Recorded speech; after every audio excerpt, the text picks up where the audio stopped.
রমাদানের প্রস্তুতি, 1 নাম্বার প্রস্তুতি হলো ভালো ভালো আমলের নিয়ত করব, রাজি আছি ইনশাআল্লাহ। 2 নাম্বার প্রস্তুতি হচ্ছে যাদের মা বাবা আছে, মা বাবার মনে কষ্ট রেখে রমাদানটাকে ভালোভাবে কাটানো যাবে না। এখনো সময় থাকতে মা বাবাকে খুশি করার চেষ্টা করো, ইনশাআল্লাহ মা বাবা যদি দোয়া করে খুশি হয়ে যায় রমাদানটা সুন্দরভাবে কাটাতে পারবে। 3 নাম্বার রমাদানের প্রস্তুতি হচ্ছে রমাদান আসার আগেই তওবা করে নেওয়া, গুনাহ থেকে মাপ চেয়ে নেওয়া, তওবা করে নেওয়া। তওবা যদি না হয় তাহলে রমাদানটা সুন্দরভাবে পালন করা যাবে না। আল্লাহর রহমত আর বরকত থেকে মুক্ত থাকতে হবে, এখনই গুনাহ থেকে তওবা করতে হবে। তওবা কাকে বলে? তওবা আমাদের দেশের মানুষ তওবা মানে হলো টিভি দোকানে আকাম কুকাম দেখে, ইংরেজি মানে খারাপ ছবি দেখে, আর অনেকে গালের মধ্যে থাপ্পড় দেয় আর কয় তওবা তওবা তওবা। কি যে ছবি চলতে আছে আমাদের দেশের, তওবা মানে ওই গালে গালে থাপ্পড় দেয়া, এর নাম তওবা নয়। তওবার 1 নাম্বার শর্ত, যেই গুনাহ করার অভ্যাস আছে সেই গুনাহ ছেড়ে দিতে হবে।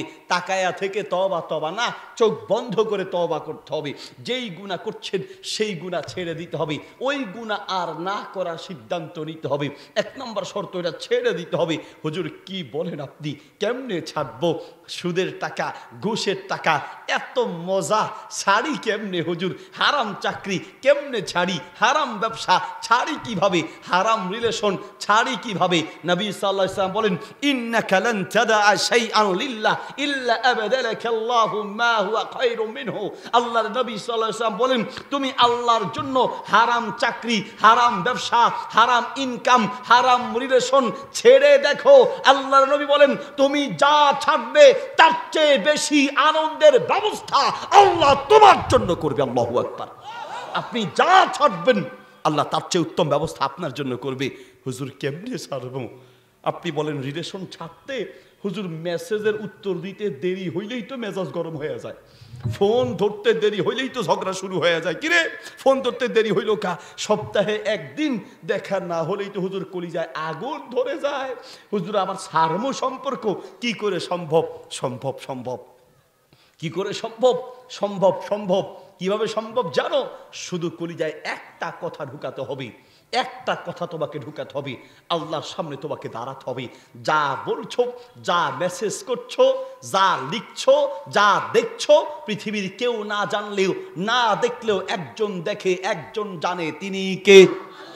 আরো জোরে, ওই আল্লাহ তোমাকে দেখছেন। কত চালাক তুমি, মাশাআল্লাহ। মোবাইল একটা নিছো অ্যান্ড্রয়েড, মারহাবা, আর সেই মোবাইলই এমন লক দিয়েছো, ওই যে সফটওয়্যার ইঞ্জিনিয়ার বলতেছে যে আমি এমন লক দিছি কেউ খুঁজে পাবে না, এই লক কেউ খুলতে পারবে না বাবা, কেউ খুলতে পারবে না। তুমি এমন প্যাটার্ন লক দিছো কেউ খুলতে পারবে না। আবার অ্যান্ড্রয়েড বাদ দিয়া এখন যুবকরা কয় আইফোন লাগবে। আইফোন কেন? দুনিয়া উল্টে যাবে, আইফোনের লক কেউ খুলতে পারবে না। কারণ এই ফোনে আকাম কুকাম দিয়ে তুমি ভরায় রাখছো, কার সাথে তুমি চ্যাটিং করেছো কেউ যেন খুঁজে না পায়, কেউ যেন দেখতে না পায়। শোনো, পৃথিবীর কেউ দেখতে পাবে না, কেউ জানে না, সবার চোখকে ফাঁকি দেওয়া যাবে। মনে রেখো, আল্লাহর চোখকে ফাঁকি দেওয়া যাবে না, ঠিক কিনা? আল্লাহ সব দেখছেন, তোমাকে আল্লাহর সামনে হিসাব দিতে হবে। এক যুবক, বেয়াদবি মাফ করবেন, অনেক তরুণ যুবক আছে তো এই জন্য কথাগুলো বলতে হয়।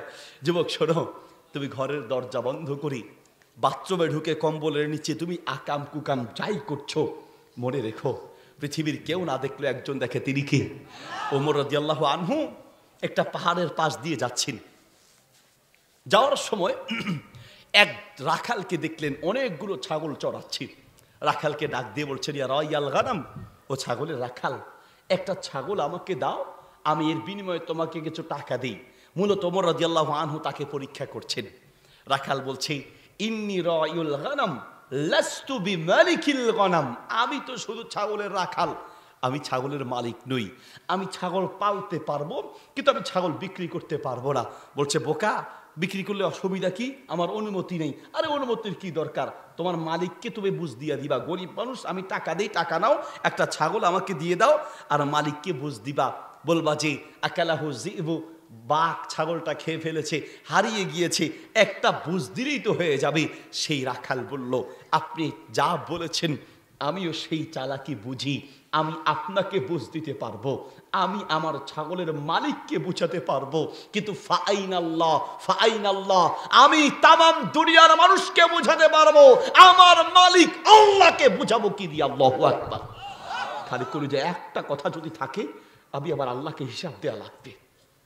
তোমার এই আঙ্গুলের এই যে খালি বাপরে বাপ এমনি যে স্ক্রল করে, এই আঙ্গুল তো অটোমেশন হয়ে গেছে, এমন ভাবে স্ক্রল করে, তোমার যে আঙ্গুল দিয়ে স্ক্রল করে, আঙ্গুলের হিসাব তোমাকে দিতে হবে।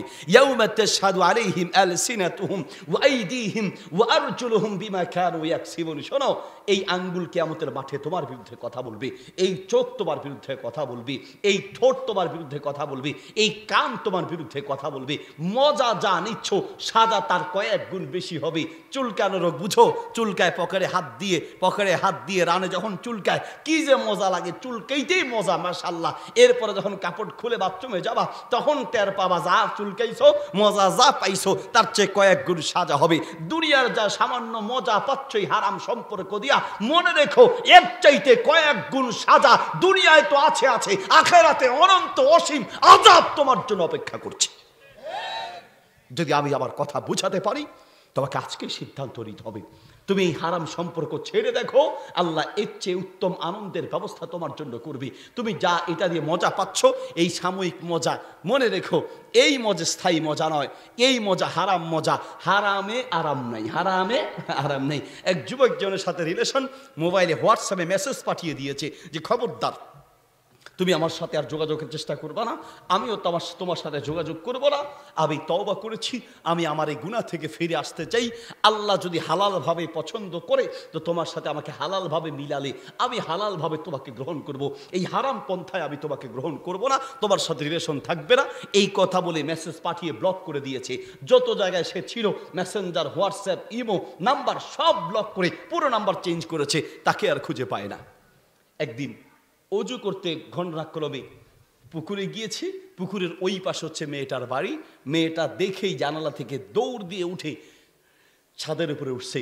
ছাদের উপরে উঠে এরপরে সেই যুবককে বলতেছে, তুমি মানে দাঁড়িয়ে রাখছে, একটু নামাজ পড়া শুরু করছে।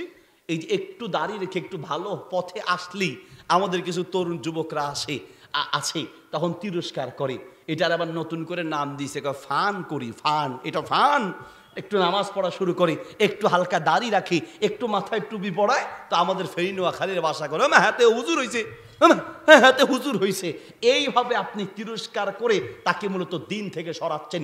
আপনার তিরস্কার, আপনার ফান, আপনার তুচ্ছ তাচ্ছিল্য, আপনার হাসাহাসির কারণে কেউ যদি ইসলাম থেকে দূরে সরে যায়, আল্লাহর গজবে পড়তে হবে আপনাকে, আল্লাহর গজবে পড়তে হবে।